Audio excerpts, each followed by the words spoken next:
Živijo, tukaj Valentin. Danes bom govoril o domišljiji, o naši človeški virtualni resničnosti, ki pa nam očitno še ni dovolj in zato si moramo ustvariti še digitalne, računalniške, virtualne realnosti. In domišljija je sicer fajna zadevca, uporabno orodje, ker lahko v tej naši biološki virtualni realnosti naredimo neke načrte, si zamislimo določene stvari in vse, kar si v domišljiji zamislimo, vse se v trenutku uresniči. Je pa ena manjša pomanjkljivost in sicer, da v tej naši domišljiji smo sami.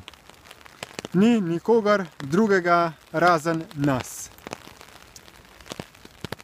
In ko poskušamo narediti neke načrte za svoje življenje, ko se nekaj domišljamo, potem vse tisto, kar si zamislimo, se seveda takoj uresniči, ampak v skladu z našimi idejami, kako se te stvari manifestirajo.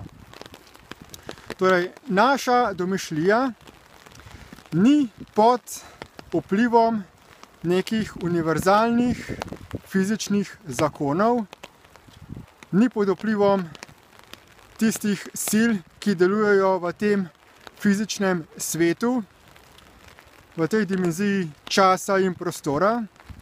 V naši domišljiji namreč časa ni. Vse se zgodi takoj, oziroma se zgodi vse v kvantnem času.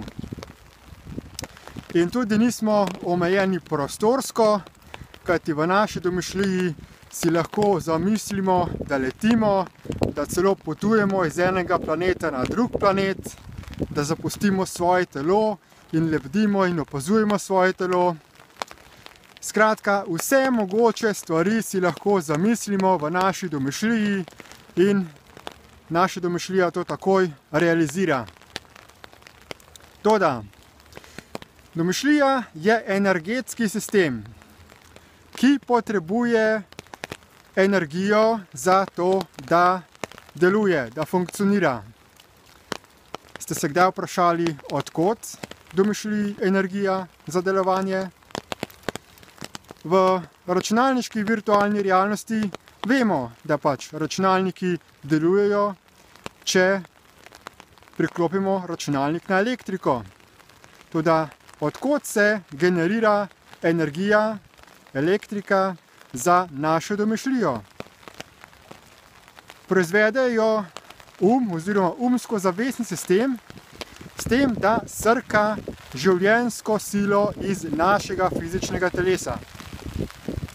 In na ta način naše fizično telo vse bolj omejuje, vse bolj zatira in zato pride do procesa staranja in na koncu do smrti našega fizičnega telesa. Vmes pa seveda so stranski učinki, razne bolečine, bolezni, tumori, raki, nesreče, poškodbe in še bi lahko naštevali. Vprašanje je torej, ali je smiselno uporabljati umsko domišljijo, če je cena za njeno uporabo tako visoka? To je prvo vprašanje. Druga stvar je pa to, da v naši domišljiji si lahko nekaj zamislimo, da nekaj dobimo, da nekaj postanemo, da nekaj naredimo in potem nam to služi lahko kot nek načrt, kot nek cilj, da bi to, kar smo si zamislili v našem umu, v naši domišljiji, uresničili tudi v tem fizičnem svetu.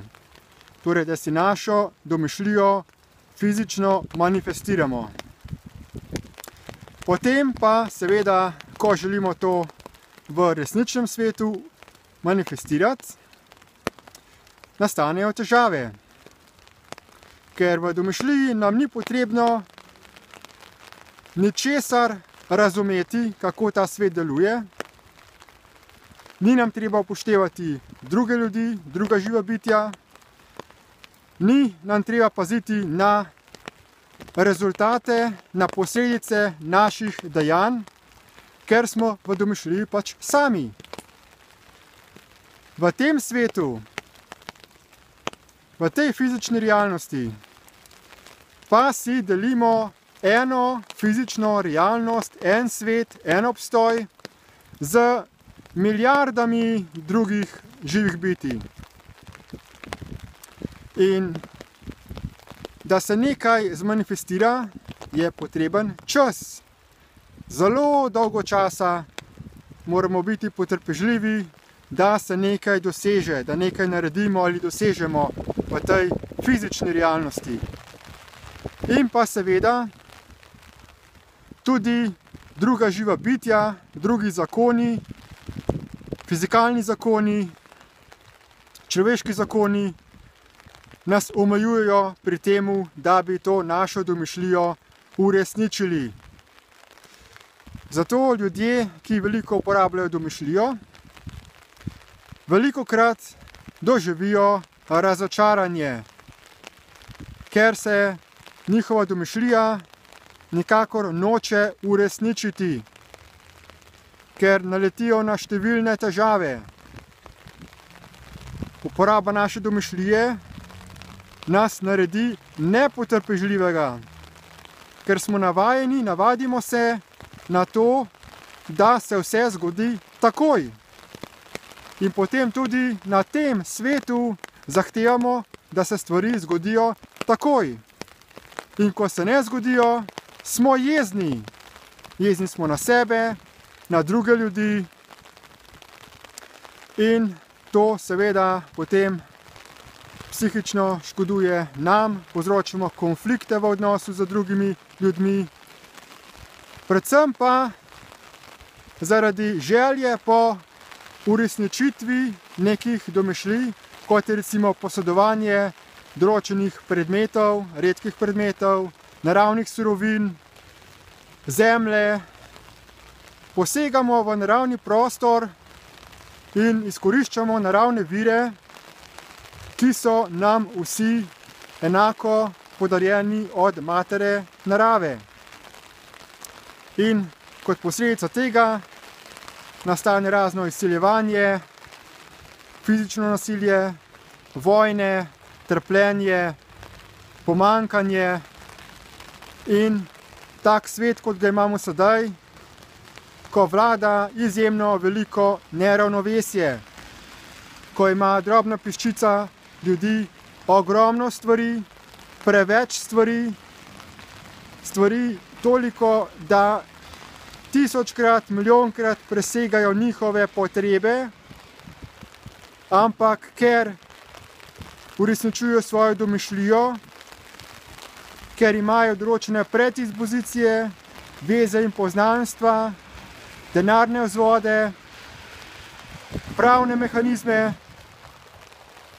še naprej uresničujejo svoje domišljijske cilje, brez obzira na to, kako to prizadene druga živa bitja na tem svetu. Taki ljudje so zelo sebični. Domišljija nas naredi sebične, ker v domišljiji ne potrebujemo nikogar upoštevati razen samega sebe.